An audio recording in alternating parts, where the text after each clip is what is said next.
ananiambia good job, video is very clear, very professional. I'm waiting for session 2. Acha sasa kuone.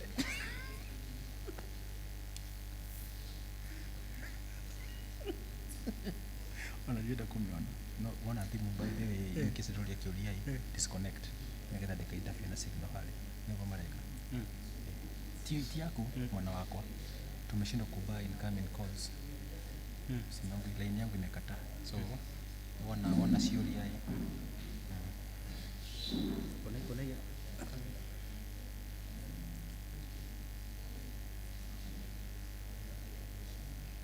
hey mimi hali mkubwa hii why is that cannot book of yours the committee here niko hapa.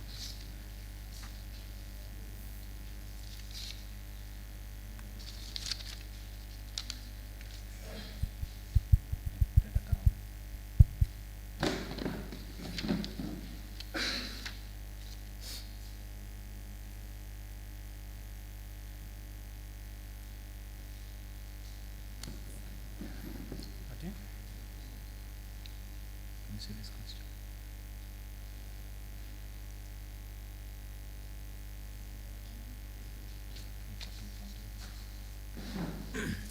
What we shall do, look on it. Allow the questions and allow the bit flow from that side. Not from their side. It will be easier for us. It will be easier for us. And for the group of Kalimoni. These guys have the capacity and these have understanding of what Kalimoni is. Right?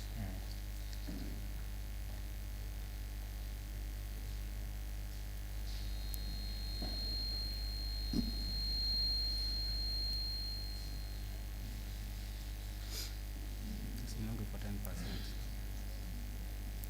Kuna charge ndio kinya.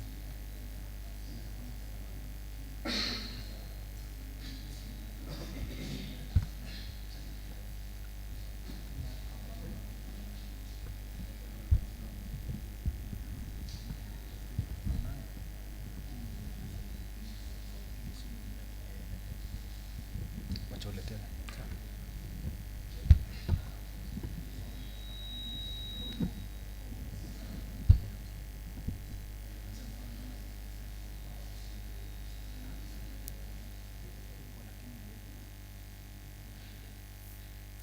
Naona kana sharp sana.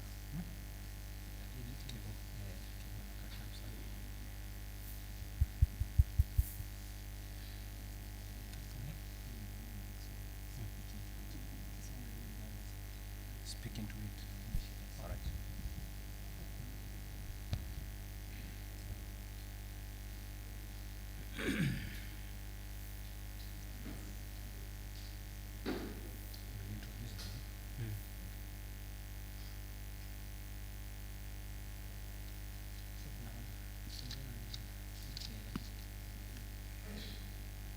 Kuna redi ya Wakarema na Wakarema najua Roishere Alexander enjoy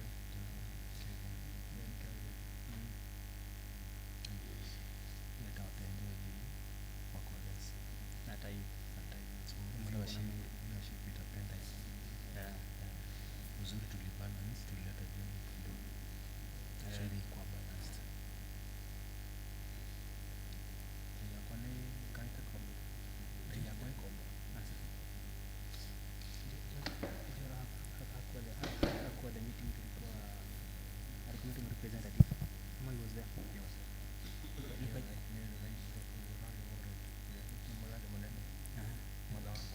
nikoja rejire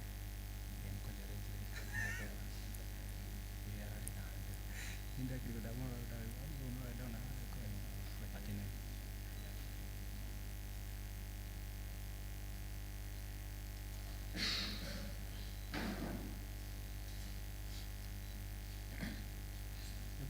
na wako kio yote yako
sana, we are good.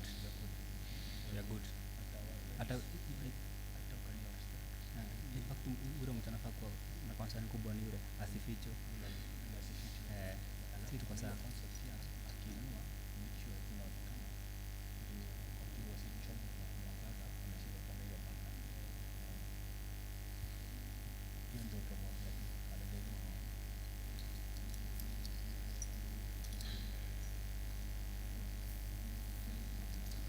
Ate? Then time so kukaji na uliege. Niko reda. Nishazipanga hapa. Ukiragwe kai.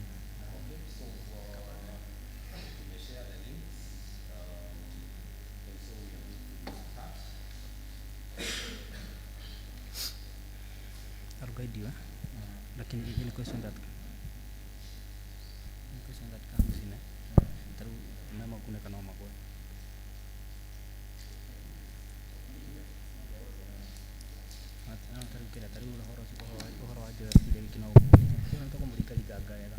So, ladies and gentlemen, we are ready to kick off. And as we start off this second session, we want to welcome you all.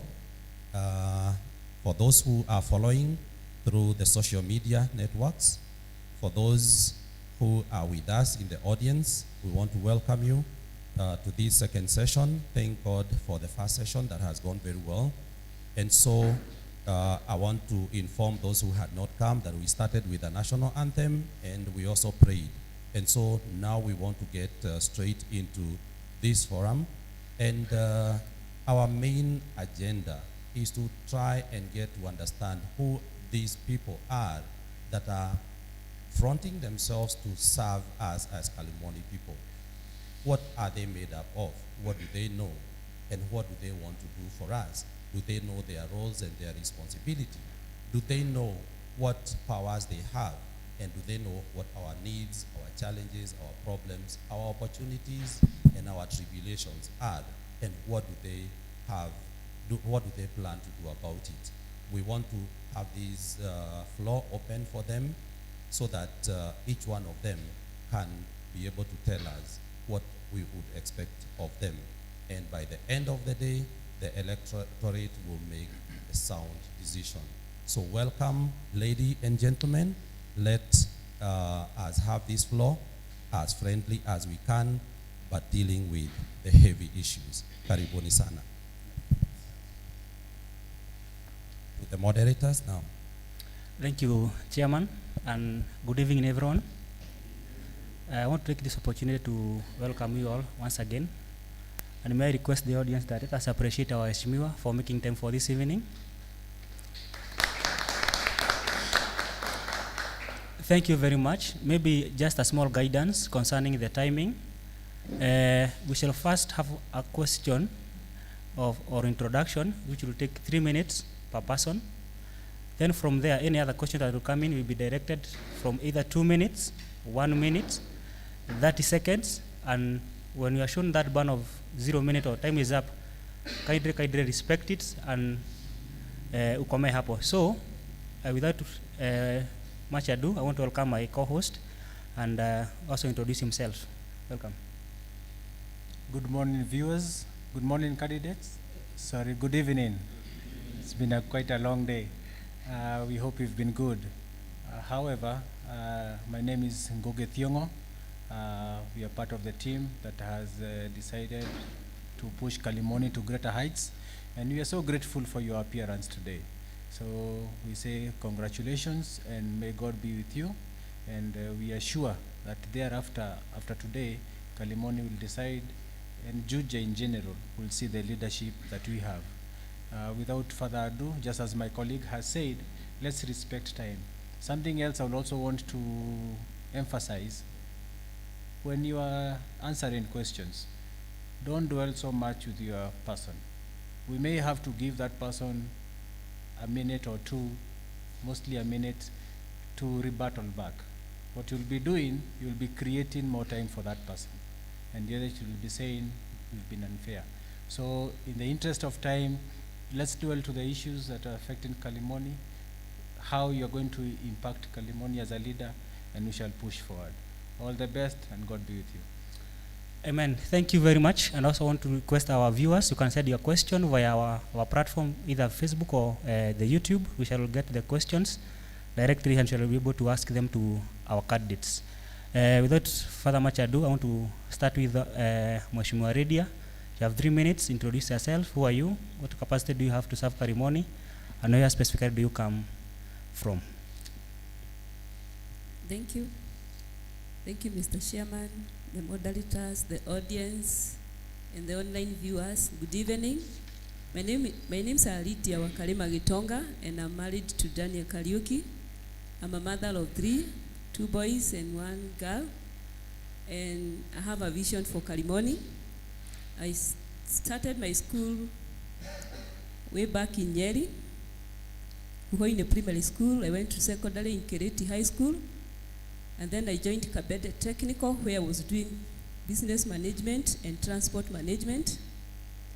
And after that, I joined Desta University.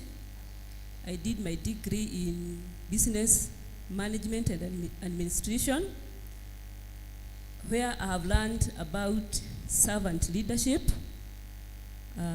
political science, psychology, and many, many other things that will help me to be able to do, to be the best MCA Kalimoni has ever dreamt to have. Kwa hivyo mimi nimeshukuru sana kwa wakati huu.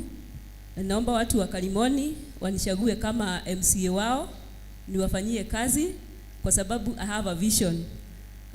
There was a writer by the name Myers Monroe, alisema ya kwamba ile maono mingi ni ile iko kwa kaburi ambayo haijafanyishwa kazi. Kwa hivyo mimi nimetokelezea kama mama kufanyisha maono yangu kazi ya kutumikia watu wa Kalimoni nikipewa nafasi this time nikuwe MCA. I've been in Kalimoni for the last like 20 years. I came in Kalimoni in 2002 when I got married here. And so I know exactly what is happening in Kalimoni, the kind of problems that we have been facing in Kalimoni. Tumekuwa na shida ya barabara, access roads, tumekuwa na shida ya maji, tumekuwa na shida ya stima, tumekuwa na shida ya ECD schools in some of the areas, like Mokoyoine. Tumekuwa na shida ya barabara kuingia huko pande za Juja Farm. Kumekuwa na shida pande ya Salama sa access roads. Tukikuja free area kuna shida ya barabara, kuna shida ya maji, kuna shida ya stima. Na wakati kumenyesha kuna kuanga na flooding, hawa watu hawawezi vuka. Na ninawahakikishia ya kwamba I'll be the solution to their problems. Tukienda pande ile ingine ya Kenyatta Road tuko na shida ya hatuna market, na nitahakikisha nitalobby for them to get market in that area. Time is up, sorry. Go to Alexander. Amesema 30 minutes. Time is up. That's second. Sorry. Kindly pay attention to our time, eh? Okay. Thank you, our moderators and our viewers. Good evening. My name is Kariuki Peter Alexander. Papa. Born and raised in Kalimoni. I am vying for MCA position in Kalimoni Ward, year 2022. Now, I have a vision for Kalimoni, which is my home area, where I'm born and raised. Mbona naomba kazi hapa Kalimoni? Kalimoni kwa muda mrefu tumekuwa tukichagua viongozi ambao hawana maono hata kidogo ya Kalimoni. Hapa kwetu Kalimoni ni eneo ambao watu wameseto hivi karibuni na hatuna miundo msingi dhabiti. Kama ni upande wa shule, na mimi nitadwell haswa na ECD ambayo ndio kazi ya MCA hapa kwetu Kalimoni. MCA amepewa nafasi ya kufanya kazi ya ECD school hapa na katiba yetu. Hapa Kalimoni tuko na shida kubwa sana kwa sababu tuko na rasilimali za serikali ambazo zimeachwa katika maeneo mbalimbali za kujenga ECD school, lakini kwa muda mrefu hakuna hizo facilities. Then kuna upande wa health ambayo bado ni kazi ya MCA. Mimi nikiwa kiongozi hapa, tutahakikisha tumeimarisha health sector yetu, na kwa mfano pale Juja Farm tuko na health center na ingine iko pale Ardhi, na ukienda kwa health center ya Juja Farm ambayo ilianza mwaka wa 1990 haina hata imaging machine. So wakaji wanaumia sana na wanaenda mbali sana kutafuta hizo services. Upande mwingine ni feeder roads. We have very poor feeder roads here in Kalimoni, kwa sababu ile mbinu yenye inatumika kutengeneza feeder roads zetu ni mbaya sana. Kwa mfano tuko na 365 days in a year, na Kiambu County has 60 MCAs. So the time yenye unaweza pewa nafasi ya kupata tingatinga ya kufanya roads in your ward will be very limited ukiangalia. So we need to source a tractor to be used specifically in Kalimoni. Then the other issue is public participation. I'll make sure all projects in Kalimoni tumefanya kitu yenye inaitwa public participation, so that we prioritize on the urgent and the pressing issues zenye wana Kalimoni wanahitaji. Asanteni. Thank you so much, Bwana Joel, Mheshimiwa.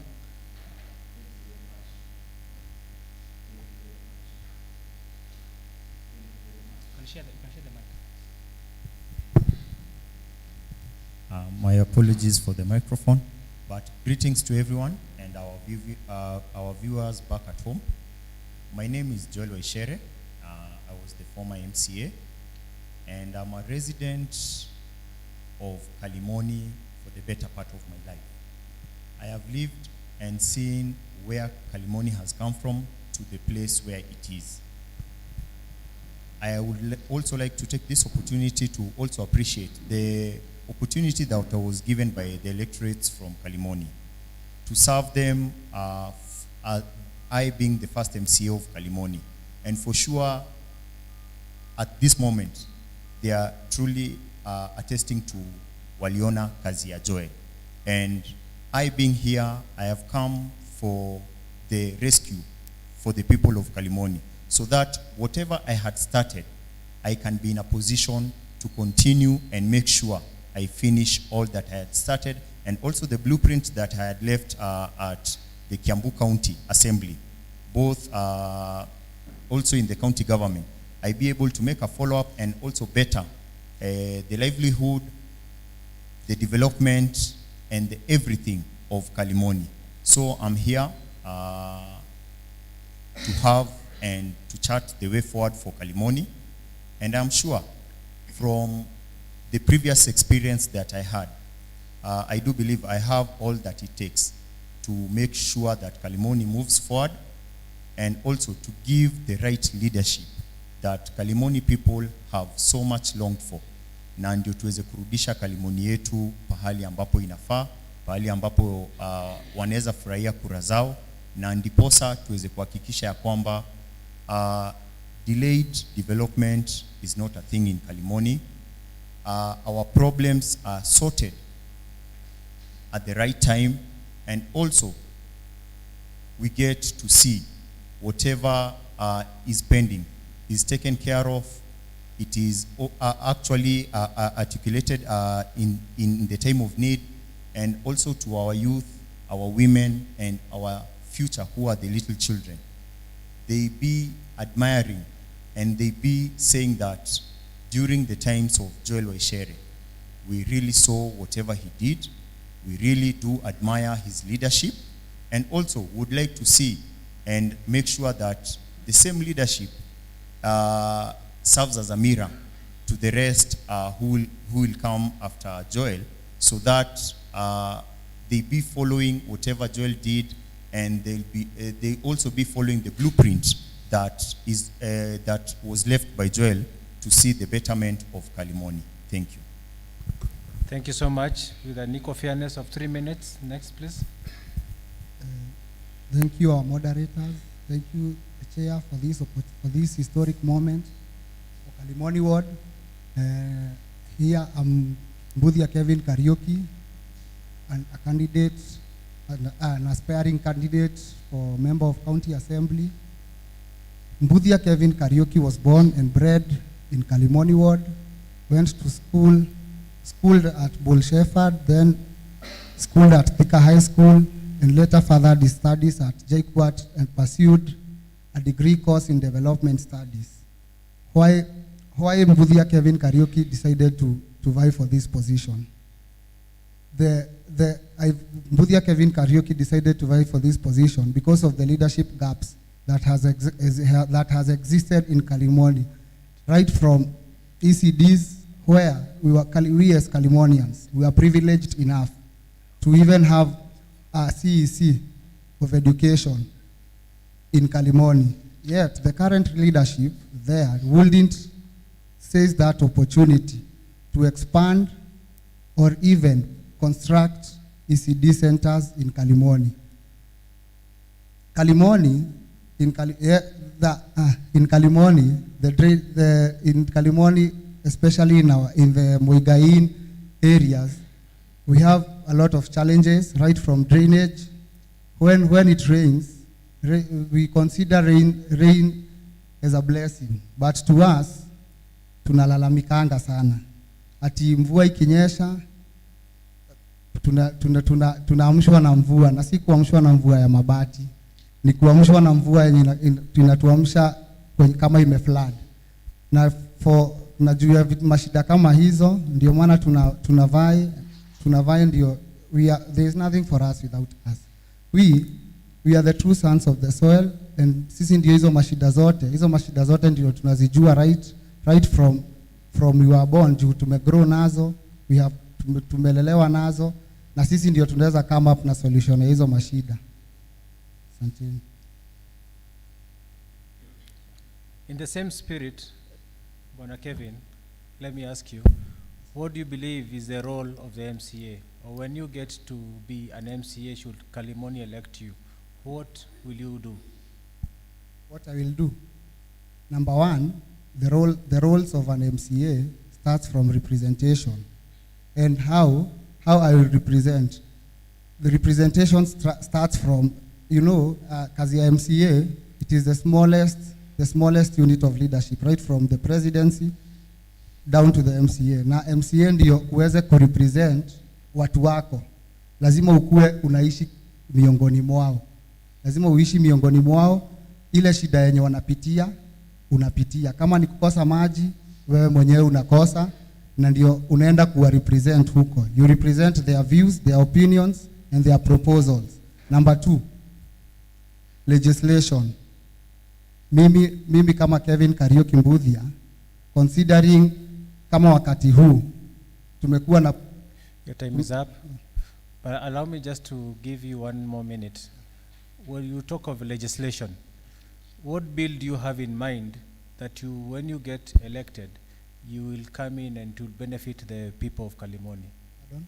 What bill do you have? You mentioned legislation, Yeah, as one of your key roles of an MCA. So when you get elected as an MCA, what is this bill? What bill do you have in mind that you can push as a legislature that will benefit the people of Kalimoni? The first bill that I'll sponsor that will benefit the people of Kalimoni is the wanabiashara bill. Kwa sababu saa hii tuko na wakati mgumu, right from the COVID pandemic, the wars that are happening. Sasa mimi ile bill ya kwanza yenye nitapush, the punitive business permits zenye sisi wanabiashara, because most of us sisi ni wanabiashara, nitaenda kusponsor a bill to make sure the permits are affordable to each and everyone, ndio biashara ziimarike. Thank you so much, Bwana Joel. We take recognition that you are the former MCA of Kalimoni Ward. While you as an MCA, what bill would you say that you took to the county assembly in benefit of the people of Kalimoni? Thank you very much. First of all, I'd like to acknowledge the roles of an MCA is representation, legislation, and oversight. And as per your question, I would like it to come on record that while I was there, when I was at the assembly, I was actually the first education chairman for the Assembly of Kiambu. And one of the legislation that I was able to sponsor and make sure it becomes a bill, it becomes a law, it was the bursary bill, which from the word go, I was the one who sponsored it to a point where now we started disbursing the bursary. So I would say from my position, I was privileged to sponsor a bill which catered for the whole of Kiambu County. Thank you so much. I'll just move to Alexandra on the same question. What do you think, or what do you know is the role of the member of county assembly? Thank you. The role of the member of county assembly is legislation, oversight, and representation. So as the member of county assembly for Kalimoni, I will make sure I sponsor a bill for, I will make sure I pursue the bill of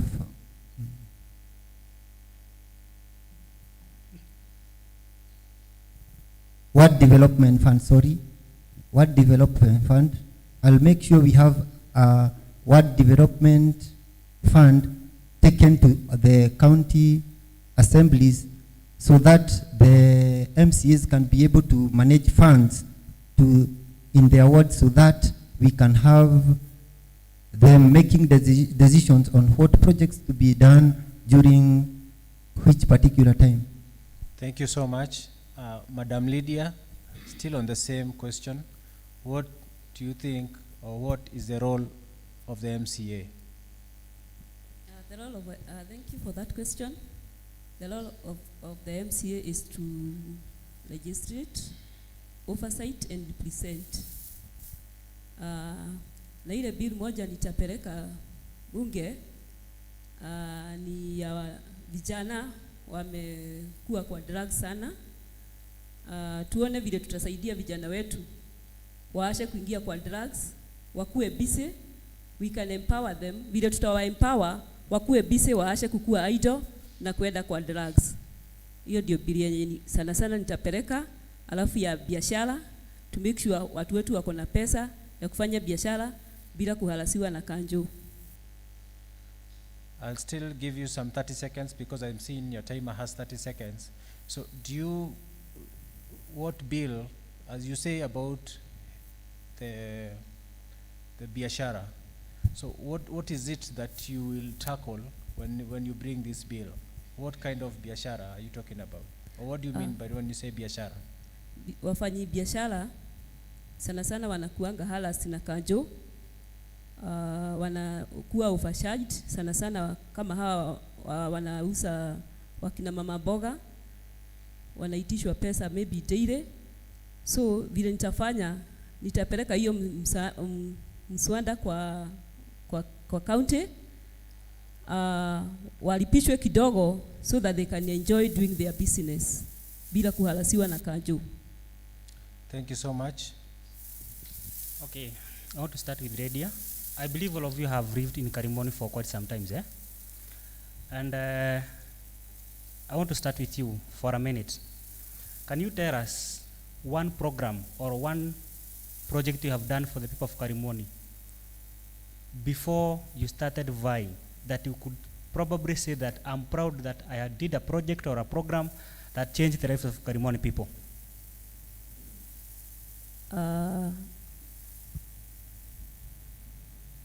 Ile kitu niko nayo. No, not what you have done before. What I have done before. Yes. Ile program nimekuwa nayo ni to encourage vijana waache drugs. I visit high schools. Ninawasomesha, yani I encourage them how to live morally, ndio waache kukua in drugs. Can you say you have seen the impact or the fruit of what you have been doing? Yes. How? Nimeona wakitia manani kwa masomo, although not all, but when if I get a chance, nikuwe sasa I'm the MCA, I'll be more powerful. Nitakuwa ninaleta counselors wanani join so that we can go and teach these children, these teenage people, vile watasimama vizuri kwa sababu ya kesho yao. All right, let us move to Alexander. What have you done for the people of Kalimoni that you can stand and proudly say that I've seen an impact? 1 minute. Thank you. Asanti.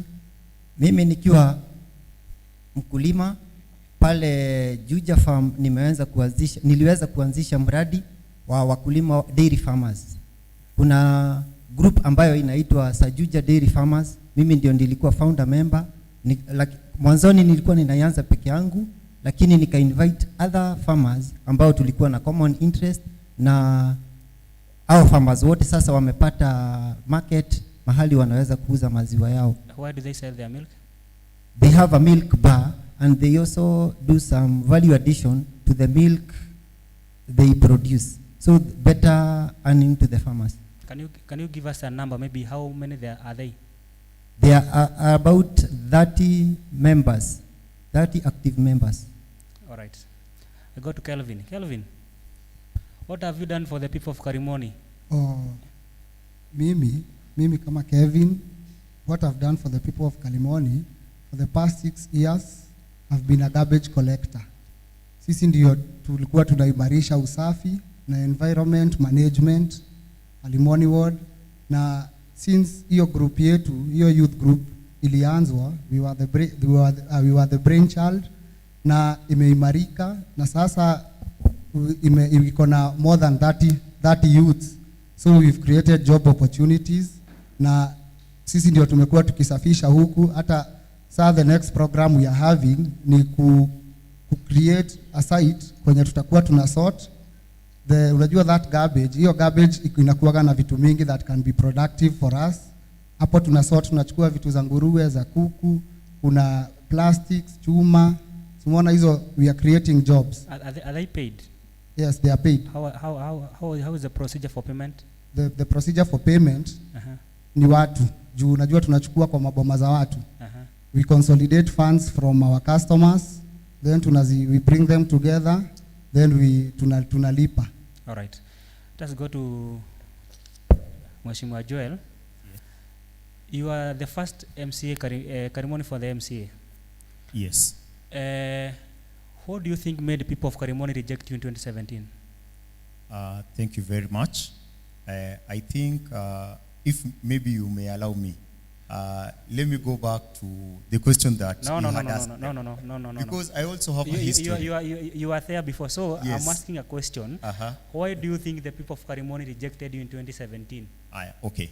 I think the reason as to why maybe whatever happened is because the politicians who came, or rather the people who were vying by then, they came with a lot of propagandas, which currently is making the people of Kalimoni suffer. Because for me, I did a lot of projects. For me, I did a lot of work. Mention too. Yeah. I think it's on record that I'm the only MCA who has made, and I don't think there's any other MCA who can ever, maybe even in the near future, can ever come and break my records of the roads that I was able to make. I am the only MCA who, since the inception of the county government and also during the time of the councillors, who has erected a lot of mulika muizis and also the lights for security. And also when it comes to the issue of public participation and also taking care of the issues that were affecting the residents and the electorates of Kalimoni, I was handling them in the right and proper way. Just a minute. You said yes, you had a blueprint of Kalimoni. Yes. Right? Yes. Maybe can you kindly mention what was in that blueprint, and yet the people of Kalimoni rejected you in 2017? You know, the blueprint is whatever the plans that I had for Kalimoni. And the one that I at the assembly is one, the continuation of my projects. And one of the continuation of my projects was to upgrade and also to up our game, we as the leaders who are elected, in making sure, one, roads accessibility is a key factor when it comes to leadership. Two, education, making sure residents and the electorates of Kalimoni benefit from whatever is entitled to them when it comes to education. That is educational structures, finance, and also the services which are offered when it comes to education. And also when it comes to issues of water, security, and sports, youth, and empowerment. And I would say that the people of Kalimoni, through the current leadership, they've actually missed a lot. They've actually, they have not been represented in the right way. And the time is up. Thank you very much. Sorry. Let us go to Madam Reddy. You said you have done psychology and political science, right? What part of Kalimoni would you say that you have contributed using your skills and capacity to ensure that that area have grown? Thank you for that question. Nimekuwa nikiongea na wamama wenzangu juu ya ukiangalia kwa hospitali zetu wale watu wanapanga laini sana ni wamama wenzangu, kwa sababu wako na pressure, wako na sukari, kwa sababu ya kufikiria sana. So kwa psychology yangu ninasaidia wamama kuasha stress, wanashukua mambo the way things are, wanaasha kujiekelea mizigo ndio tupunguze laini kwa hospitali ya wamama. So I'm encouraging my fellow women waashane na stress, wakule vizuri na kuhandle the things the way they are, waashane na burdens ndio wanaasha kupanga laini kwa hospitali. And also I'm intending when I get the opportunity of becoming the MCA ya kwamba nita equip hospital zetu na hizo madawa zao, wenye wamegojeka wagojeke tu hao peke yao, kusikue na wengine, ndio tuashane na hii maugonjwa mingi. I will encourage my fellow women tukue na forums sa ku encourage one another, tuashane na stress ya kufanya tukue na magonjwa ya masukari, pressure and all those diseases. Okay. Alexander, you said you are in agribusiness, eh? Yes. And you even have an organization dealing with agriculture. Yes. So have you paid attention to the budget of the county, the year 2021, 2022? Can you be able to tell us maybe how amount of fund that was allocated for maybe Kalimoni Ward to deal with agriculture and fishery? Let me say I don't have the exact figures. Mm-hmm. Yes. So you have no idea of how much was allocated to boost agriculture in Kalimoni Ward? No, I'm not aware how much. Sijaweza kupitia budget ya Kalimoni on agriculture, lakini najua kuna allocation ambazo zimekuwa zikipeanwa kwa Kalimoni na hazijakuwa zikitumika vizuri, kwa sababu by virtue of being a farmer sijakuwa nikipata most of the facilities ambazo zinapeanwa na serikali. So what we usually do, we lobby through groups. For example, fertilizers. Let me dwell on fertilizers. We have subsidized fertilizers for farmers, and our leaders do not make the initiative to make sure that the farmers are aware that their government fertilizers, Juja Farm, or the lower part of Kalimoni, Juja Farm and Adi, being a farming area, farmers are not aware that there are subsidized fertilizers that will make sure that their budget is lowered. So you are hoping to get other funds from somewhere else. That's what you mean for the farmers? From somewhere else, no. But you knew that there were a budgetary allocation for agriculture for every ward in Kiambu County. Yes. Did you maybe try to talk with the current MCA and maybe get assistance for the sake of those people that you do agribusiness with? The current MCA is not available for such kind of business. Uh-huh. Yes. All right then. Mheshimiwa Joel, how are you? I'll be straight to the question. You mentioned of you've upgraded some roads within Kalimoni during your tenure in office. Yes. Which roads are these, and can you name them? Thank you very much for the opportunity of trying to highlight whatever I was able to do. Like for example, in Kenyatta Road, I did roads by the name Gadhima Road, Bayside Road, Bigma, Kwawaria, Windridge, Green Castle, Juhudi, and Superhighway. In Salama, I was also the one, that is Abasalama.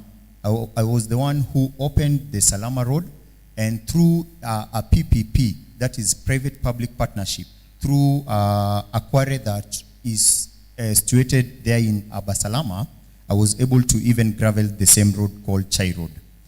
In Juja Farm, I was the one who did the Polytechnic Hospital Road. I was the one who did the Catholic Road. I was the one who did Zone P Road. And when it comes to Mwireri, I was the one who did Mwireri Road. And when it comes to Athi, I was the one who did the Kwamurage Athi Catholic Road. And when it comes to water, I was the one who brought water to Kenyatta Road for the first time. I supported the Salama Water Project to the core, and also the most famous project, which is called Juja Farm Water Society, which unfortunately by now it is not in existence because of some political interest. I was the one who was supporting the project. And also when it comes to security empowerment and business ventures, I really tried to have a turnaround to the economy of Kalimoni by installing security lights or mulikamwizis. And the mulikamwizis are situated in Rurie. There's one in Kwawaria, that is Dikoma. There's another one in Green Castle. There's another one in Amazon. There's another one in Kaska. And the one at the Juja Farm Center, I was the one who installed it. The question was on roads. Yeah, thank you. But it's also noted that you are a member of the Public Accounts and Investment Committee during your tenure. Yes. It's also noted that you are a member of the Implementation Legislation Committee. Yes. You are the first chairperson of the Education Committee. Yes. Being a resident of Kalimoni, and you know the state of our education system and the schools around here. Yes. What have you done regarding upgrading these schools? Thank you very much. Or rather, what did you do during your tenure in office? Hi. Maybe I will start from where I picked up Kalimoni and where my entry as the MCA came in. It is noted that we were the first lot of the MCAs who went and came on board during the initial stages of the county system. And I was privileged to be the chairman of the Education Committee in Kiambu County. And through the legislation that I made of the bursary, I also made sure that our ECDs, which the county government is entitled to, by our time, during my time, the children were being given a school feeding program, but it is unfortunate because of the current leadership, the program is no longer being carried on. And also on the issue of bursary, it goes on record that during our time, we were giving bursary 3 times in an year. And unfortunately, during the current leadership, bursary is an issue of kubahatisha. And also during our time, we gave bursary openly and also equality. Do you attest that there are people who've benefited in your time with bursaries? Yes, a lot of them. And not even for the bursary of secondary, college, and university. I was actually the first MCA, and it goes on record as the first MCA in the whole country, nationally, who gave bursary for driving school.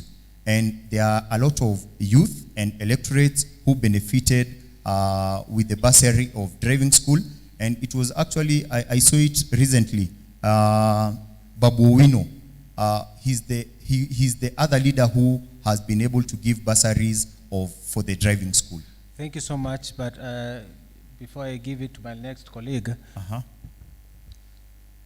on February 20th, 2015, you had a youth empowerment event at Premier Bag, if your memory serves you right. And in your empowerment event for the youth, you addressed empowerment opportunities for the youth, job placement. You assured them 30% allocation of tenders in the county government. My question will be, since 2015 to when your tender came to end in 2017, what youth programs did you bring up? Or which youth would you say benefited from this? Maybe if I can be able to refresh my mind. That was the time that the county government, because for us we were playing the role of oversight, that was the time that the county government and its team were coming to ground to make sure that before they give out the Biashara Fund, that was money for the empowerment to our youth, women, and also our business people.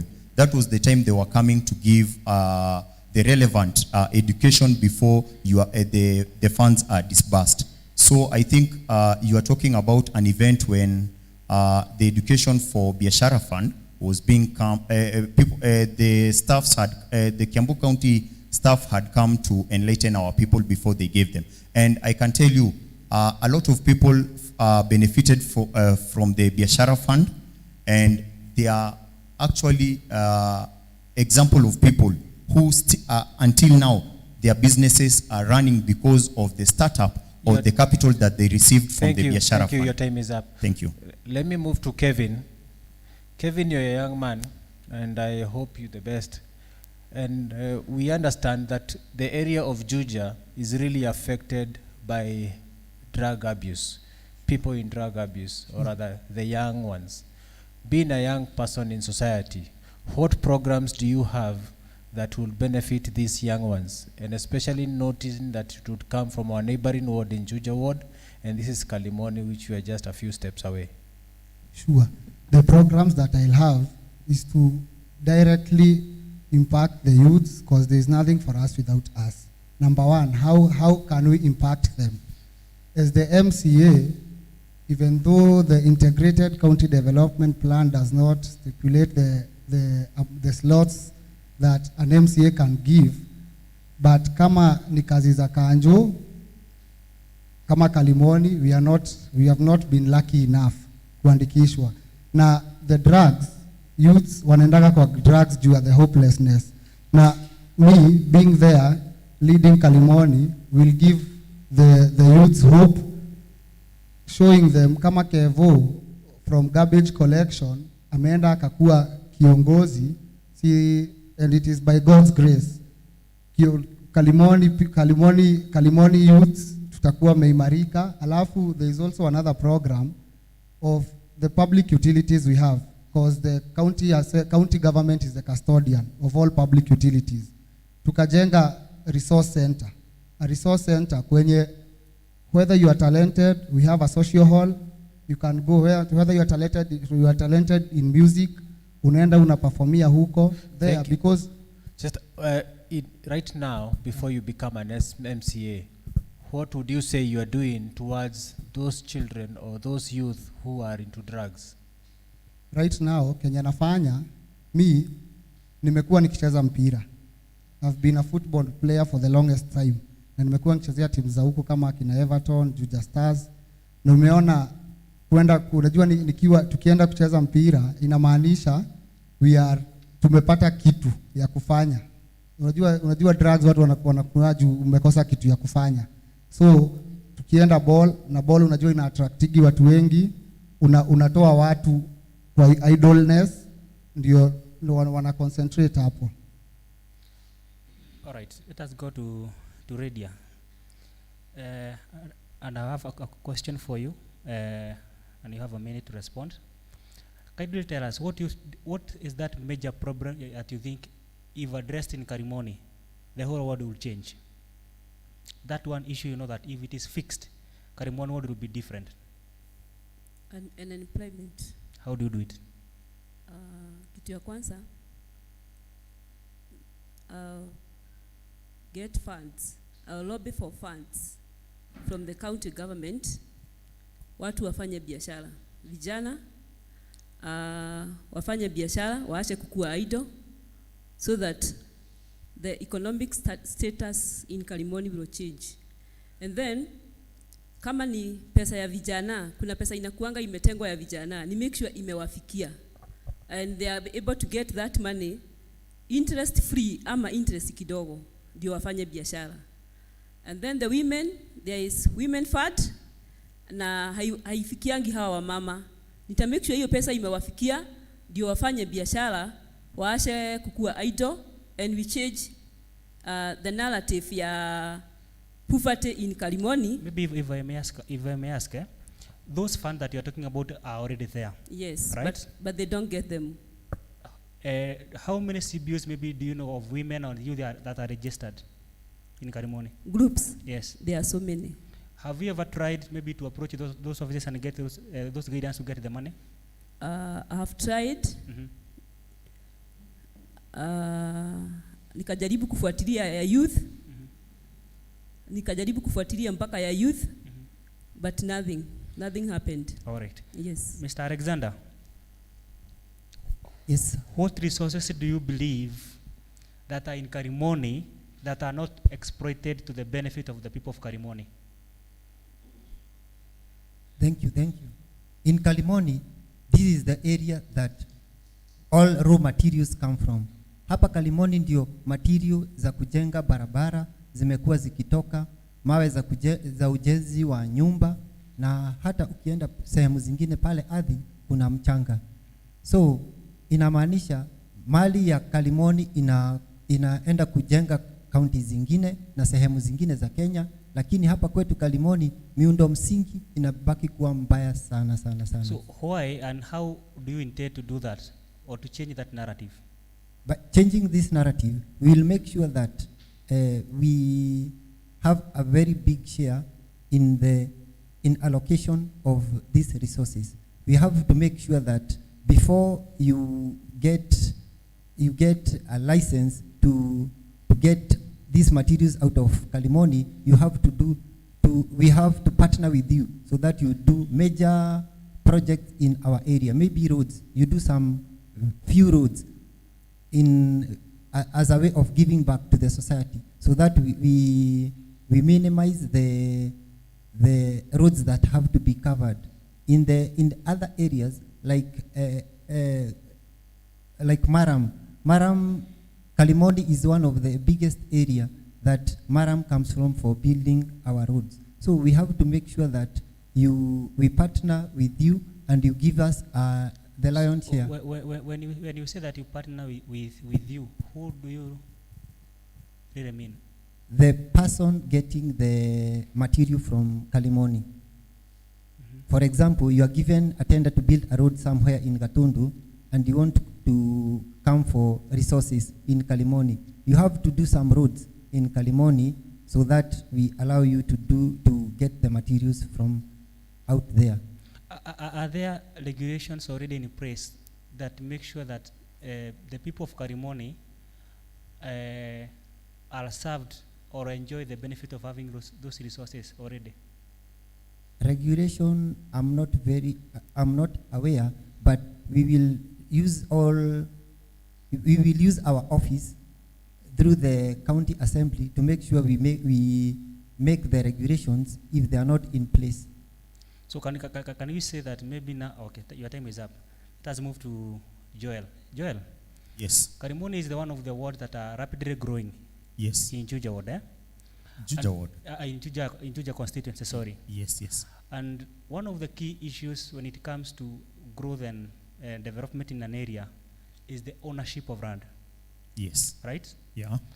Maybe you can tell us, during that time that you served, and maybe this time you're looking for a second term, have we been able to ensure that, or were you able to ensure that the people of Kalimoni have their right ownership of their property, that is title deeds, their rules and regulation managing demarcation of land, all those areas?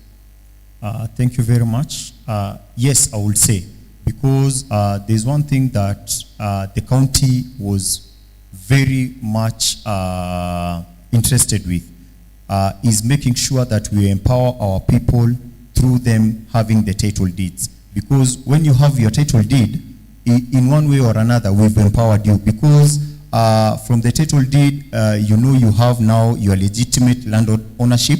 And also, depending on your interest, you know you can use your title deed to go and also access loans. So I would say, yes, from the offices of the county government, we were pushing and I was assisting people who were interested in making sure that the process of them getting their title sails through until the end. Maybe can you give us maybe because you are there, you're already in office, eh? Yes. Maybe can you be able to tell us maybe where in Kalimoni ward maybe there is a RAD allocated for markets, maybe for a field, for also the social amenities that I mean from all the whole Kalimoni. Hi, thank you very much. I think it's on record that Kalimoni ward is the place that has brought maguta. And with that, we have the interest of so many other business people have come in since even time immemorial.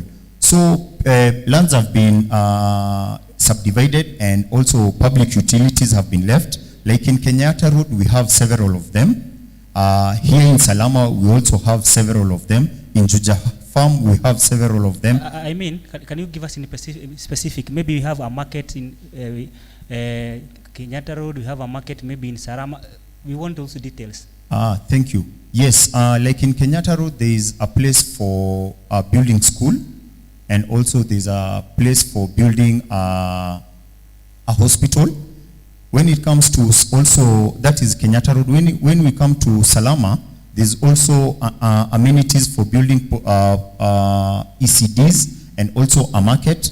And also when it comes to Juja Farm, there's already an unutilized land for market, which needs actually to be put in use so that also our people to benefit.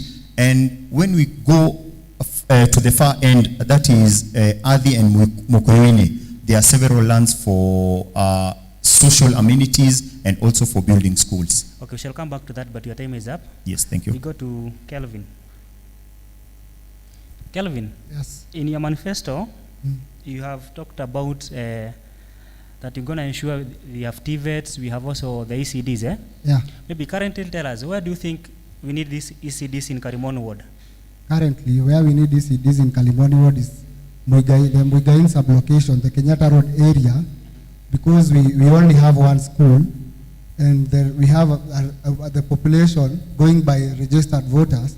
We have almost 10,000 people. We have about 10,000 people, but we have only one. And we also have a public utility in Kenyatta Road in Kwawaria, Dekoma. We can use that public utility and build one. Also, about TVETs, polytechnics. No.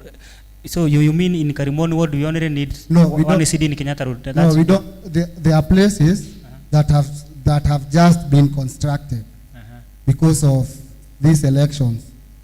In Mukurine, we also had a land that the community was allocated by Mzungu at Juja House. There, the community had proposed the construction of an ECD there, and I think the funds were allocated, but up until now, it has not been constructed. But we also in Abasalama, kuna shule imetengenezwa. What we need is to register it, ndio ECD ianze kukuku. Okay, TVETs. TVETs yuko kwa docket ya MCA. What we have is polytechnics. Polytechnic yenye tuko nayo ni Juja Farm. What I'll do, we will tutatafuta sponsorship za kina Toyota Kenya. Alafu kuna requisite funds 200,000 zenye ziwa allocatiwa bursaries za wanafunzi wa polytechnic ya Juja Farm yearly, za bursary za kuensure wamesoma, but saa hii wamelegea. Hata wakati huu bado bursary wanakimbishana nazo. Thank you. The next question will go to Lydia. And I think I will just push it across everyone. Probably you'll have 1 minute to answer the same. Everyone keeps on talking about youth empowerment, women empowerment. You'll allocate funds for women. You'll allocate funds for the youth. There's a question that has just come in, and the question is, what plans do you have for the men in Kalimoni? For the men, Kalimoni ndio iko na inatokanga vitu kama mawe. Men, sorry, nianzie kusema ya kwamba kuna two groups. Kuna wenye wako kwa class ya professionals, na kuna wengine ambao wanafanya hizi kazi za chini. Hao kuna a lot of idle art ya public. Tunaweza watengenezea mawe, wale wakichonga mawe, tunapata hizi, what do you call them, malam, hii nini ya mjengo. Tutatengeneza ikuwe biashara, wafanye hiyo kazi ya kutengeneza mawe. It's a way of creating employment for them. Is there any other program you have besides addressing the men at the quarry? Nimeongea mambo ya hawa wenye wako kwa quarry. Hawa wengine, we will consult them to encourage the when waache stress. And then join groups of men, so that when men when the women groups are getting funds, they will also benefit, because sana groups of women, they have to have hakunaga groups of men, they have groups of women. Let me finish. Groups of women, unless we incorporate men, hakunaga, they are sana they are not given money. Your time is up. I'm just going to add you 30 seconds just to respond to, or maybe 20. Okay. So you're saying you have only addressed the men at the quarry, but you will call for men to tell them they will tell you the needs they have. Does it mean you don't have, you as a leader, immediate solutions for the other men? I've said the other men, they should join the women groups so that they can get the funds for them to do business also. Okay, thank you so much. 1 minute for the next same question. Thank you. We are going to make sure we categorize men according to what they usually do. For example, tutahakikisha kama ni wanaume ambao wanafanya kazi ya bodaboda, we will make sure we advise them accordingly. Kwa mfano, nimeona kuna trend ambayo wamekuwa exploited sana na makampuni ambazo zinauza bodaboda. They have been given loans which are very expensive. Ukiangalia kazi yenye wanafanya saa hii, ina make sure they are slaves of those business people. Haya, ukienda kwa sekta zingine kama wanaume ambao wanafanya kazi ya ngora, we will make sure they have national construction authority cards through programs sponsored by the county government. Na ukiangalia upande mwingine, tuhakikishe wanaume ambao wanafanya kazi mbalimbali wamejiunga katika vikundi kama wenzao wa mama, ili waweze kusaidiwa as a group, kwa sababu county haiwezi saidia mtu individually. Your time is up, but I'm going to ask you a question, and probably it will add to 1 minute, just in equal fairness, like Lydia. You said you're in agri-business. Yes. Do you know how much has been allocated in the past financial year out of interest within the county of Kiambu, and how much will be designated for our ward, so that you would be able to lobby these funds to the ward? I don't have the exact figures, lakini nitahakikisha kile ambacho kinakuwa allocated hapa kwetu Kalimoni kimetumika kwa njia ambayo inastahili kuwa. So it's okay you don't have the figures, but yes, you've taken interest of knowing that there is an allocation for agriculture. Yes. Has it benefited the ward currently? Currently, I will say no, because I'm in that industry and I am a participant, and I have not been receiving any assistance from the county because our leaders have not been sensitizing us. Hawajakuwa wakituambia vitu ambazo zinapeanwa na allocations ambazo zinapeanwa hapa kwetu Kalimoni ili tuweze kubenefit tukiwa kama wakulima. I will make sure the farmers get the required allocations in time, so that their businesses can help them in their daily activities. Thank you. Let me just move to Joel. Still on the same question. Yes. What program do you have for the men of Kalimoni? Since you kept on also saying you have youth programs, you've benefited, you went ahead and had youth events. So for 1 minute, what programs do you have for the men? I think you've just touched on the boy child, and 1 minute I don't think will be enough, but I'll try my level best to explain it. In my program, in my own ways of empowering the boy child and the men, both economically and socially. One, I'll make sure I avail opportunities to them, so that for those who are able, in terms of education, in terms of finance, they get their rightful opportunities to serve their needs. Secondly, for those that they are not empowered in whichever way, I'm going to make sure that the resources that are allocated for for Kalimoni Ward from Kiambu County, I make sure I utilize them in terms of empowerment, because wanaume wacha niwaambie mnasaidikanga na mnasaidikanga kwa njia hii moja. One, if you are a business person, you get I'll make sure you get assisted, and you always get assisted through the Biashara Fund. Secondly, I'll make sure, and I also did it through opportunities which are available. Kama ni tenders in any government, I'll make sure they benefit from the tenders. Allow me to add you just 1 minute. Yes, thank you very much. Equal fairness, but as you respond to it, respond to this one. Since 2017 till to date, you've not been the MCA. So what programs do you find yourself in that are benefiting the men of Kalimoni? Hi, thank you very much. As I continue, and I appreciate for the added minutes, as I go the long, the budget allocation for Kalimoni Ward is put in use, is because I would like to empower the boy child and the man.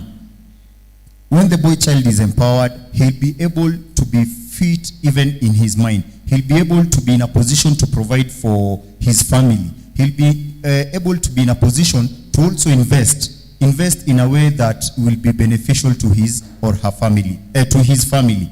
The other thing is, for the issue of the boy child, drug abuse has been a major theme. I'll make sure that when there are opportunities and programs from the government, like Kazi kwa Vijana and also other opportunities, I'll make sure that I engage them so that they become busy, so that they don't find any time to go to the drug dens, to drink, to smoke, or do any other unlawful thing. After that, I'll make sure after they are not getting that opportunity to going to the drug dens and also to the alcohol places, that also spiritually they are empowered, and they are empowered when their pocket has money. Thank you. Kevin, yes. I will just ask you a straight question. In your manifesto, I'm seeing several promises. In just 30 seconds, how do you prioritize these promises? But, pardon, you said you are asking the same question for 1 minute. No, I'm asking you this one, yes, which is just based on your manifesto. Yes. And you are saying that you have promises for the people of Kalimoni. Yeah. How do you prioritize? Within 30 seconds, what are your priorities and how are you going to lobby for priorities them? are, as I'm crisscrossing the whole ward of Kalimoni ward, naweza kuingia all the areas. What I'll prioritize is leadership. Leadership is all about inclusivity. Public participation will be a priority to me. Juu kama venye ime-emphasiziwa kwa constitution, we have not been having that. Na through public participation, great things happen. Na tutaanza public participation from Wigain down up to Mokoyoine, where wakinituma kule bunge na mimi I bring bunge la wananchi huku, where the promises that I've promised Kalimonians, where that is where we will be able to monitor. My question is, your promises state on addressing education, yeah, addressing infrastructure, addressing socio-economic issues on the youth. How do you prioritize them? Which is the pro-latter way of saying, when I get to office, I will be lobbying for this. This is my priority in terms of this. Or will you be working on all of them at the same time? I think through public participation, we can work on all of them. Because the government is a whole body. Now, if my body can be able to work when I'm talking, then all the promises, we can be able to work on them wholesomely. Thank you. So on the question that you are probably getting prepared for, what plans do you also have for the men in Kalimoni? The plan that I have for the men in Kalimoni, considering Kalimoni is the fastest growing ward in Juja, the issue of estates is arising. But you find that when the owners of the developers and the investors are giving jobs, you find that they give jobs to people that are not from Kalimoni. But being a leader, I can lobby and I can work with them to ensure that as part of their CSR, as part of their corporate social responsibility, I can work with them to ensure that at least 70% of the people, because about 50 to 60% of the people are in the Juakali sector. When we do that, we also have a company like Selector One, where we can also talk to them, and I lobby. As part of their CSR, they give us the job opportunities, and the men will be empowered. Okay, thank you, Kelvin. I think you insisted so much on public participation. Yeah. And I want to ask a question regarding the same. Maybe is there a project that was done in Kalimoni or is being done in Kalimoni that you feel it is not supposed to be there because they have been done where there was no public participation? Maybe one or two. It's about all the projects. There is no project that public participation is adhered to. Somebody just wakes up and feels like, if we go to like the things like, for example, bursaries, bursaries were allocated after all those years at this time of elections. The ECD center at Juja House that was slated to be constructed since 2017. It is being constructed now. So you mean all the projects that have been done in Kalimoni were done without public participation? Yes. Okay. I want to move to Joel. Yes. Could you give us your plan on health? How do you intend to improve health in Kalimoni ward? Thank you very much. You know, our health is our wealth. In consideration to that, it will be for the better of Kalimoni to make sure each and every cell, I mean like each and every area, major areas like Kenyatta Road, major areas like Elmak, major areas like Freewater, Salama, Juja Farm, Mwireri, and also Adi. We make sure we bring closer development and also government services closer to the people. Like, if I can talk about Kenyatta Road, it is saddening that a project that I had left in my blueprint in 2017, even after the BQ had been done, until now the project has not been done. When I talk about Elmak, free water and Salama. We can make sure that we utilize the public utilities that are there, so that the people of Elmark, Elmark, Free Water and Salama, they stop depending on private health centers or private institutions for them to be getting their services. So we'll make sure that we get one constructed around that area, so that they stop depending also on Juja Farm Center and Gashororo. And for the one that is in Juja Farm, we make sure we upgrade the Juja Farm Health Center. So according to your plan, yes. Which areas do you think they need a public health service as per now in Kalimoni? It is, okay, actually everywhere. Because even the existing ones, they need to be improved. Because we only have two. We have one in Juja Farm and another one in Athi, which also do not serve us maximally. So for the existing ones, it will be my opportunity to upgrade them. And for the areas that they don't have, like Kenyatta Road, Elmark, Free Water, Salama, we make sure that we have one institution to serve their needs. I get you. Yes. But remember, you are there as the first MCA. Yes. Do the people of Kalimoni have something to celebrate concerning health when you are there? Yes, I would say yes, because us being the pioneers, you know, during our time, at the beginning, the funds were not flowing on. They were not flowing flowing in that well. So what I did, I made sure that service provision in Juja Farm and Athi was up to par. During right, your time is up. Yeah, during my time, services were being provided well. It's okay, it's okay. Thank you. I want to go to Alexander. The same question. What is your plan on health? Asante.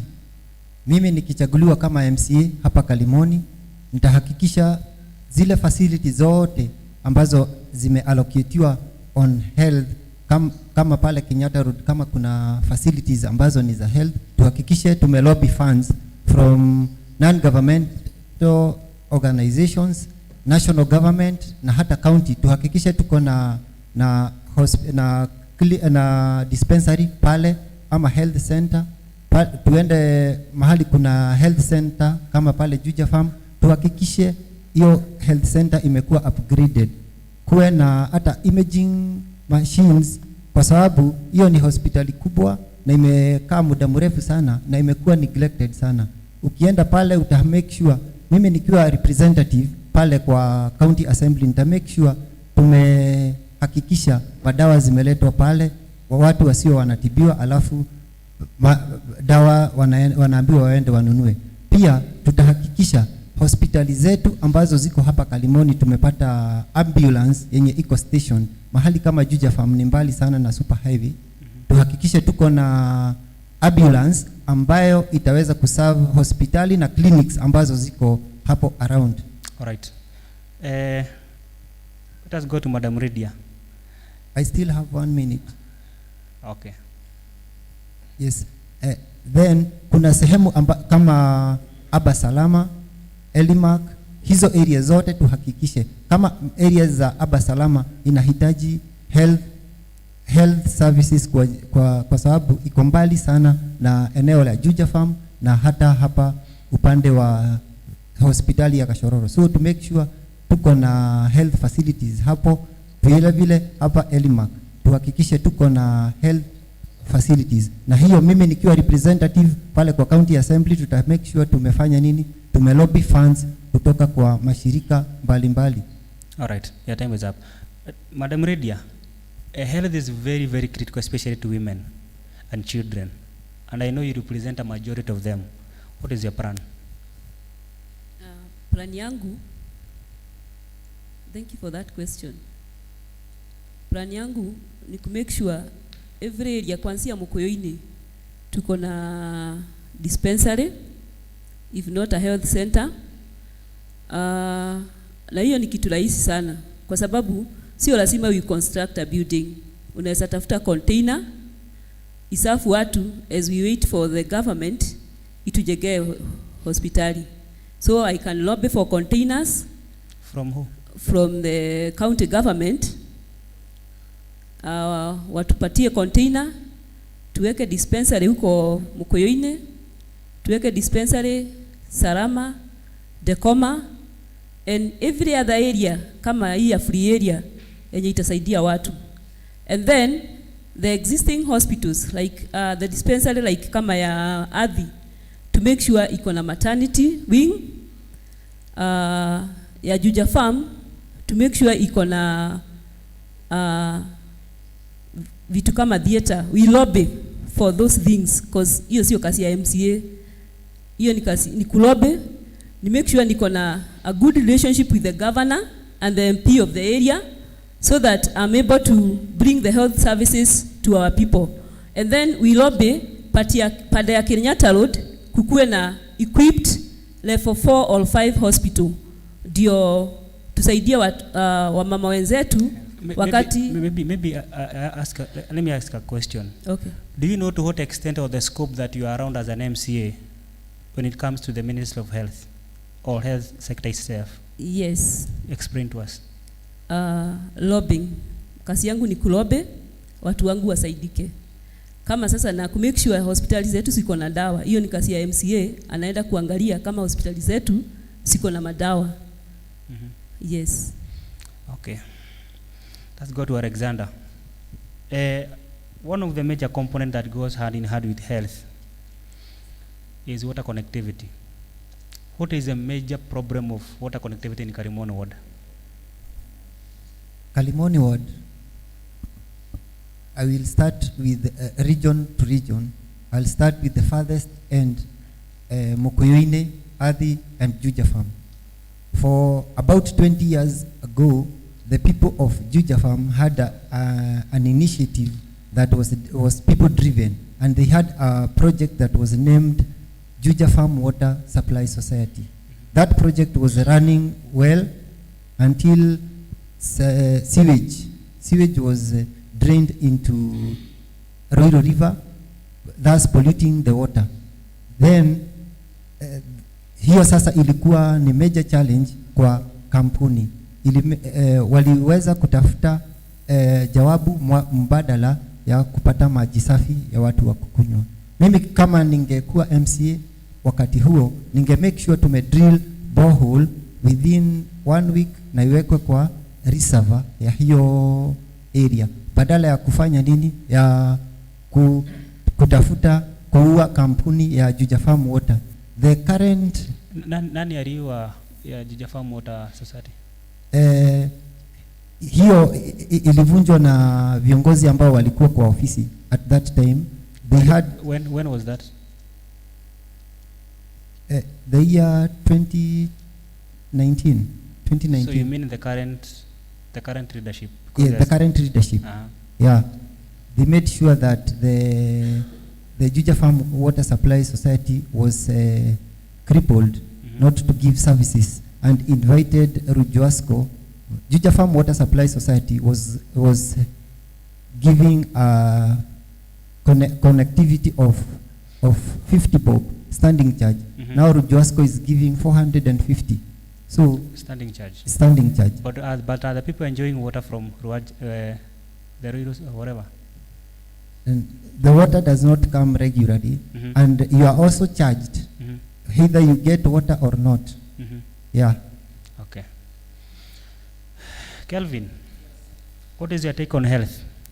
My take on health, considering Kalimoni and Juja as a whole, we don't have a level 4 hospital, and Kalimoni, the Juja Farm Health Center is sitting on a 3-acre land, and going by, I'll work in liaison with my other MCAs from our neighboring wards to ensure that the Juja Farm Health Center is upgraded to a level 4 hospital, because in the whole of Juja, the Juja Farm Health Center is the only one that is sitting on a large tract of land. We also have, because for the sake of Kalimonians, if like Mheshimiwa Joel here, as he said, he left a BQ for the Kenyatta Road, the Coma Health Center, I'll go by that, and I'll work, because if the BQ is there and it is passed, what is needed is to allocate fund, and I'll ensure that funds are allocated for the benefit of Kalimonians, and ensure that the facility is constructed. All right. Your take on water? My take on water, what I think, if we go by the Abasalama community water, the Juja farm, as my colleague has said here, the current leadership crippled it. But even as the French say, So those are French. Okay. Yeah, that is French. That is French. But we as the community, we as Kalimonians, we've not directly benefited from the Rujuasco plan. They even hata wanatukatiaga maji ndio tuwapigie simu. Okay. Wanatukatiaga maji ndio kwa group za estate tushinde tumesema mheshimiwa tufungulie maji na maji iko. Okay. All right. Joel. Yes. Maybe in a minute you can give us maybe your plan on health. My plan on health. Yes. Thank you very much. For the projects that I had left for them to continue, I'll make sure, in the politest word, nitazigurumisha. One, like the one that I had left in Kenyatta Road, Dekoma. I'll make sure that the people of Kenyatta Road, they benefit from a level 3 hospital. Secondly, I'll make sure the people of Elmark, Freewater and Salama, we get a facility that can be able to serve their needs. And for the facilities in Juja Farm and Athi, I'll make sure, one, I upgrade the Juja Farm facility.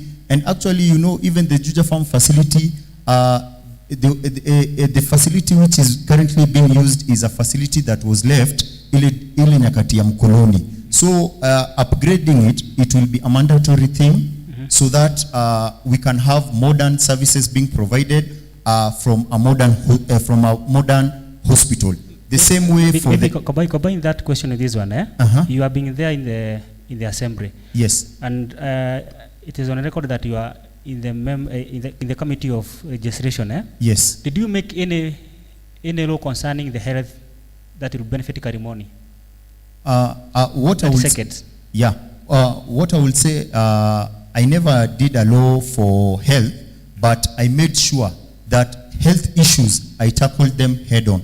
Like making sure the current facilities which are there, they were getting enough supply of whatever they were wanting, or of whatever they were needing, so that health services, by then, they were easily provided, and there was no issue of after you've been attended by the doctor, you are given a sheet of going to buy a medicine off the counter at a private chemist. Yes. So during our time, medicine was available, syringes were available. Thank you. Your time is up. To come to you, Lydia, but before I come to you, let me address this one to Alexandra. We have a concern from one online viewer, and he comes from an area called Freewater. You're familiar with the area in Kalimoni? Yes. And Mastor, Salama. Yes. One of the biggest challenge they are facing is how the roads there are dilapidated. Is there any promise you've done towards them regarding the roads there, if you know them? And what will you do once you're in power, or once you be elected as an MCA, towards improving these roads? Okay, nikichaguliwa kama MCA wa Kalimoni, kila kitu ambacho nitahakikisha kwanza tumepata ni grader ikuwe allocated hapa Kalimoni especially. Kwa sababu barabara za Kalimoni, about 75% of the roads in Kalimoni are not done. So nitahakikisha tumepata grader, hata kama tutafanya kitu inaitwa private public partnership, tuhakikishe tuko na grade ambayo itakuwa inafanya kazi hapa kwetu Kalimoni. Tuhakikishe tumefungua barabara zote za Kalimoni, kwa sababu ile kitu yenye inasumbua barabara za maeneo ambayo umetaja sana ni kitu inaitwa drainage. Na barabara ambazo hazijafunguliwa zinakuaga na drainage mbovu sana. So tukiwa na grader yetu ambayo itakuwa allocated every day hapa kwetu Kalimoni, ita make sure imefungua barabara zote, na maji ambayo yamekuwa yakiloa hapa yataelekezwa mtoni, ili barabara zetu zikuwe all passable throughout the year. Mimi nita make sure tumeweka maram na hardcore kwa barabara ambazo ziko kwa hayo maeneo ambayo ni Salama na Elimark. Thank you so much. Lydia. Bado niko na dakika moja naona. Okay, sorry.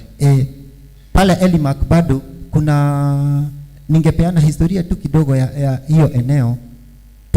Hiyo eneo ilikuwa ni estate ya Makonge, na lazima tuhakikishe mwenyewe alikuwa design maji ikuwe retained hapo. Tuta make sure destroy all the dams zenye zilikuwa zimejengwa huko ambazo zinafanya barabara za huko ziharibike, na bila grader ya Kalimoni hiyo haiwezekani. So priority number 1 itakuwa ni kukuwa na grader ikuwe allocated hapa Kalimoni.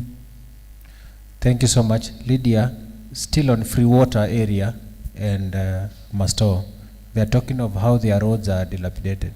What plans do you have for them? And especially start with, right now when you've been doing their campaigns, are there any promises you've given them towards these roads? Asante kwa hiyo swali. Free area sana sana kukinyesha, hiyo place ina flood, wanakuwa na shida ya kuclose kutoka pande hiyo kukuja kwa barabara. Ile kitu nitafanya, I'll lobby for them wawekewe culvert ndio wanaweza kupitia juu, wanaweza kuclose na magari yao pande hii, ama even those who are walking, kwa sababu inakuanga na shida sana. And then tutatengeneza hizo barabara, and being the fact that hii area iko na ndio inatokanga mawe, hata tunaweza, hatuta promise tutatamak, lakini tunaweza weka hizo mamawe huko so that hizo barabara zinakuwa passable, kwa sababu kinyesha hawezangi kutoka kwa sababu because of the cotton soil. So vile tutafanya, tutahakikisha hizo barabara ziko passable, make the roads, and then tumwage malam so that hao watu maisha yao inakuwa rahisi during the rainy season. Is there anything you have done during your campaign period towards these areas, free water and Salama Masto area? No. The other thing you kept on saying, tutafanya. Kwa sababu ninajua mimi when they give me the opportunity to be their MCA, I will lobby for the funds to do that work, because I understand the work of an MCA in an area. You are supposed to work for the people. You are supposed to be with them. Unaongea na wao, unajua shida zao, and then you are able to tackle the issues that they are that are affecting them. Just use your 30 seconds to explain this. You keep on saying you will lobby and funds are not directed to you. Implementation will be done by the county government. How will you do this lobbying? I'll make a proposal to the county government. I will lobby for the money that is supposed to be allocated for Kalimoni ward for such work. Thank you. Let me jump to Kevin. Still on the same, these two areas and any other area within the ward, how do you plan to address the infrastructure and especially roads? My plan to address the I think what we had is the leadership gap that we were talking about. No, just go straight to how you will address the infrastructure. I'm going there. So how we will address is first through public participation, and we all know as Kalimonians, as Kalimonians, we are people of goodwill. As we wait for major things, we as a community, we can come up with a plan, a fund drive. As the community, we have done that. We have done that before, and it has been fruitful, and because it is can you tell us when you did? Do you think the public is in order to raise money to do roads for themselves legally? Yes, it is not in order. Uh-huh.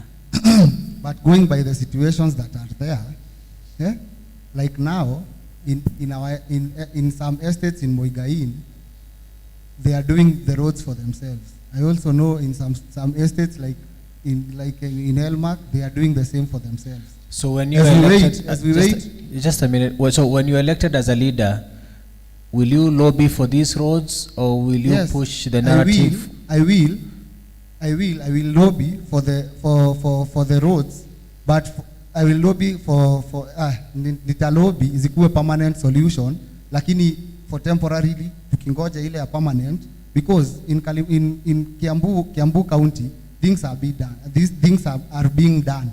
Ukienda wards zingine, they even have cabros, not even roads. So we as Kalimonians, what we do, we will lobby, and the BQs that are there.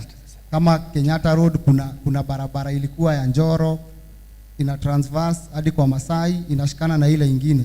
The BQs were done, the engineers were set. Just because I don't want you to mislead the people of Kalimoni, kindly. Yeah, I'm not misleading them. So where did you see maybe cabros being done? There are words like Kawendani. Kawendani. Yeah. Do you know why they are done? You know, I know. Or have you researched where the cabros are coming from? It is their leaders. Their leaders there. It is their leaders that are doing these things. Okay, I think you may not have the... just a minute, because I think it's not good to mislead the people, especially those who are following us. I think there's something coming up. When you become a municipal, that can be possible, but don't tell us that there are people... just a minute. Don't tell the people of Kalimoni that they can raise money to do the cabros for themselves, because that will be wrong. Government is there to serve people. Let us continue. Sawa, okay. Are you okay? Sir, I was not saying that people can raise funds to do cabros. Mm-hmm. What I said. Okay, Kevin, time is up, and we are running out of time, and I think we were as per the schedule. I have 30 seconds. Okay. What I said, I didn't say that I'll drive people to raise funds to do cabros. Mm-hmm. What I said is, as we wait for those cabros, the permanent solutions, we as the community, because we have done that before. Even the progressive lobby group, they know that we have done that before. We can fast. Your time is up. I want us to conclude the debate because our time is up, and I want you, as you give us your final remarks in 3 minutes each, please tell us how you're going to deal with the issue of crime in the society. I think there have been we have seen cases of insecurity and crime in some of these areas, and I want to maybe hear from you how you intend to do that. 3 minutes each as you conclude, as you give your final remarks. We start with you, Musheke. Sorry, Joel. Why is that word so much into you? Oisere. Sorry. That is a word that we would like to eliminate in Kalimoni, because it has really been an unfortunate name and a symbol of undevelopment, but it is okay. All right. So on the issue of tackling insecurity, I would say the most important thing is having a vibrant leadership, and that is what I would like to offer to the people of Kalimoni. I offer them a leadership that they can reckon with. I offer a leadership they can be proud with, and I offer a leadership that can bring solution to them. One, like I had done in my previous term, it is making sure we utilize the budget allocation for Kalimoni to its maximum, so that we be able to make sure that development goes to all corners of Kalimoni. When it comes to road, we make sure all roads are done timely and they serve the needs of our people. When it comes to water issue, we make sure that our people are served with water services as per the expectation. When it comes to empowerment, and that now touches on crime, we make sure that facilities and programs that are there in the county government, they benefit our people to the maximum. They reach our people in time so that they can also be able to be in a position to invest and make sure that they get the fruits of their labor. When it comes to also keeping our youth busy, issues like sports. During my time, I think I used the field for Premier to the maximum. To a point, it was almost called Joel Waishere Stadium, because the youth were ever present in that field, keeping themselves busy when it comes to tournaments and other activities. And also to issues of making sure that we empower our people through the tenders which are there, the jobs which are there for them. And because you missed to ask the question of water and roads to me I'm saying that we as Kalimoni, we are privileged and we are so much privileged. In Kenyatta Road, we have the Kera Road, which is transversing almost half of the area of Kenyatta Road. And from the railway to now Juja Farm, I'm saying that it is so absurd and it is so unfortunate. The current leadership has not taken the advantage of us having those roads. Because for me, I'll make sure that I connect feeder roads from those Kera roads. Like for Kenyatta Road, I'll make sure the roads that I left that were not attended, I make sure they are attended to. Like Elmark now they should be having a tarmac road which is connecting them to this Juja Farm Road. Haya, Salama, the same thing. They should have a tarmac road connecting them to the Juja Farm Road. And also the Juja Farm Center.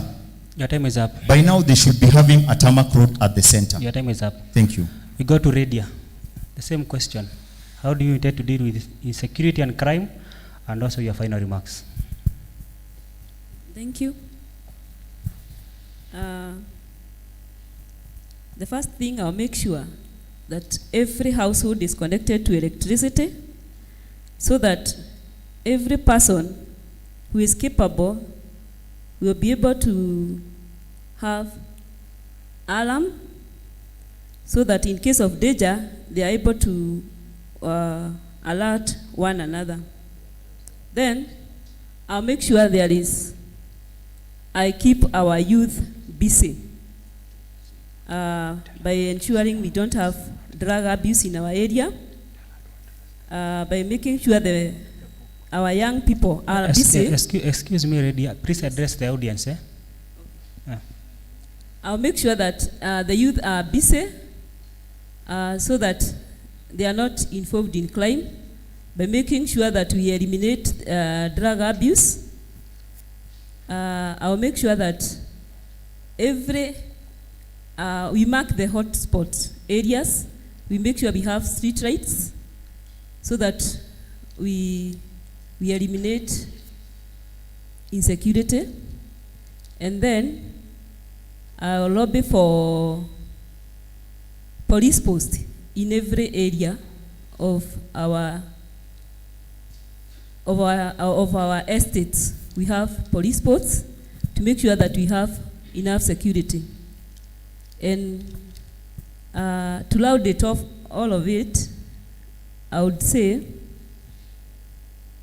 I'm a Bible-believing person. Nitasema ya kwamba I mean, the Bible says that mwenye anajenga anajilinda, or whoever tries to protect him, you do it in vain. Unless the Lord builds the house, the builders does it in vain. So what I will encourage our people is to fear God and to pray so that even these issues of insecurity, the Lord is going to protect us, and we are going to have a godly, fearing society whereby we are going to have to have less or few cases of immorality in our society. And then You still have 30 seconds. Okay. And then what I would say, nitawaomba wana Kalimoni wanipatie hii kiti ya MCA kwa sababu I'm a servant leader by profession, and when I did my degree I was given this towel ambayo imeandikwa a servant leader is a leader is a servant to all. Kwa hivyo you get a well-lauded person. Your time is up. Mwenye atakuwa anawasimamia kama servant in your ward. Thank you so much. All right, we go to Kelvin Budhia. How do you intend to deal with insecurity and also crime? Number As one, you give your final remarks. Number one, I'll not vacate Kalimoni because of insecurity. Number two, I want to commend the Kalimonians for the venye wanapigana na insecurity. A while ago, they had a fundraising that is to advocate of what public participation can do. So what I'll do, what is the root cause of insecurity? Joblessness. Venye tunasema Kalimoni ina grow, tukiongea na hizo estates, hii KPP Selector 1, watuandikie watu as part of their CSR. Alafu, another thing, mimi issue ya bursary haijaongelelewa hapa. Lakini what I have a plan. Juu bursary, the funds for bursary are limited. Na sisi ni wengi. But if we can construct ablution blocks in every bus park, right from Kenyatta Road, tuende Juja on this side of ours, tuende Juja Farm, tuende Athi. Kwa hiyo bus park, wenye wanajua venye ablution blocks works, inaingishaga pesa mingi, up to about 50,000 in a day. 60% ikete for the welfare. That is also job creation. 60% ni welfare that project, alafu 40% we as the community through public participation. 40% we allocate to the bursary kitty, and the public will be the signatories. So mwana watoto watasoma. And to conclude, those that have mingled with me know of my 10 contractual points. And of those 10 contractual points, it is by coincidence I'm number 10 in the ballot. So on the 9th of August, I implore for your support in prayers, in your votes. That day, mark a date with me, with Kevin Karaoke Mbuthia, because I know God is restoring this nation right from its roots, and the roots are this MCA seat. Vote for Kevin, vote for real-time change. It's a new dawn in Kalimoni. All right, Papa, the floor is yours. Thank you. First and foremost, tuna deal na maneno ya insecurity. Insecurity is a major concern in our area. Mimi nikichaguliwa kama MCA, kitu ya kwanza na promise, nitaishi na wana Kalimoni hapa Kalimoni. Sitaenda kuishi Runda ama mitaa mingine ambayo iko na security ya kutosha. Wale watu watahama Kalimoni ni wakora. So naomba support yenu kama wana Kalimoni, mnipe hii nafasi nikuwe MCA wenyu. Then the other issue is we are going to make sure we build police posts in areas allocated to have such kind of facilities. Like there is one in down Elimak there, pale karibu na kwa Wamasai. Tutahakikisha tumelobby funds through the other government bodies kama serikali kuu, juu hiyo ni kazi ya serikali kuu, wahakikishe mimi nitakuwa naweka napea ule mtu atapewa kazi ya MP, senator, governor, kazi ngumu sana, kwa sababu I will make sure haujalala kwa kazi yako. Tutafanya kazi hand in hand. The other issue, mimi nitakuwa very vocal pale kwa county assembly, na nita make sure nimework hand in hand na governor ambaye atakuwa, kwa sababu kwa muda pale Kalimoni tumekuwa tukiambiwa nini, hatusikizani na governor, hatuwezi fanya nini, hatuwezi pata resources kwa sababu governor anakataa. I will be very humble, I will be very cooperative kwa kazi, so that we get allocation za Kalimoni, na nitahakikisha tumeenda a mile further, sio kuchukua resources pale kwa county peke yake. Tutajaribu kusource resources all over kwa NGOs and public participation, public partnership. So the other issue ni bursary hapa kwetu Kalimoni imekuwa kizungumkuti. Kwa muda mrefu sana watoto wetu bursary ya MCA imekuwa na shida sana. Tumeona imekuwa ikipeanwa kwa kiwango ambacho hakiwezi kutamanika hata kidogo. Formula ambayo yenye imekuwa ikitumika kuchagua watu ambao wanahitaji bursary ni mbovu sana. Kumekuwa na mapendeleo na hiyo ni mbaya kwa sababu hii ni pesa ya umma ambayo sisi kama Wanjiku ndio tumekuwa tukilipa ushuru. So nita make sure tumefanya hiyo bursary kwa uadilifu na uaminifu.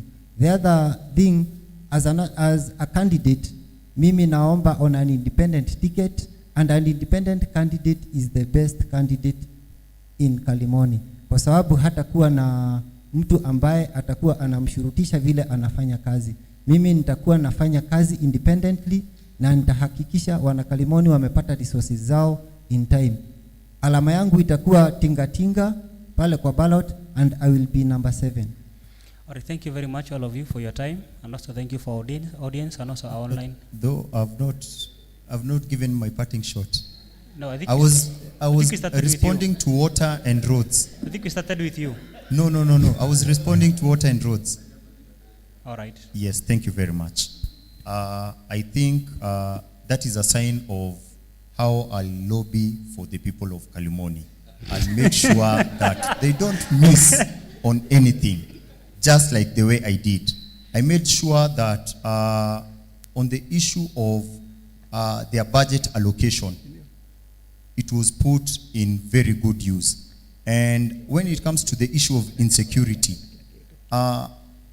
tuongee tu ukweli, insecurity is brought about by idleness, insecurity is brought about by joblessness, and as one of my manifesto is to make sure that our people will be empowered.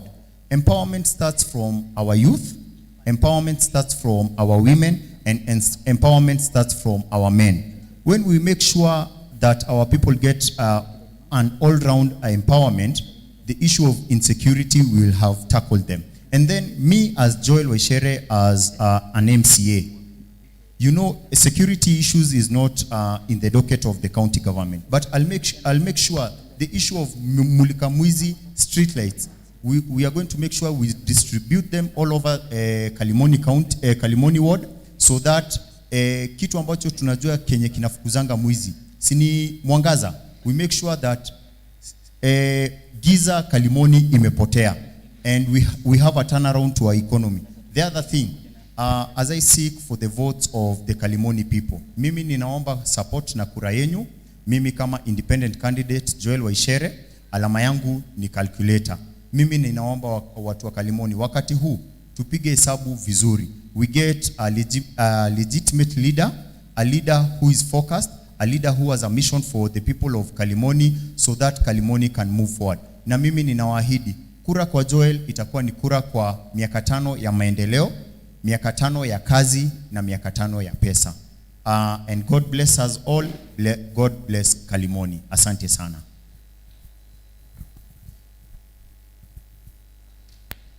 Thank you very much. Our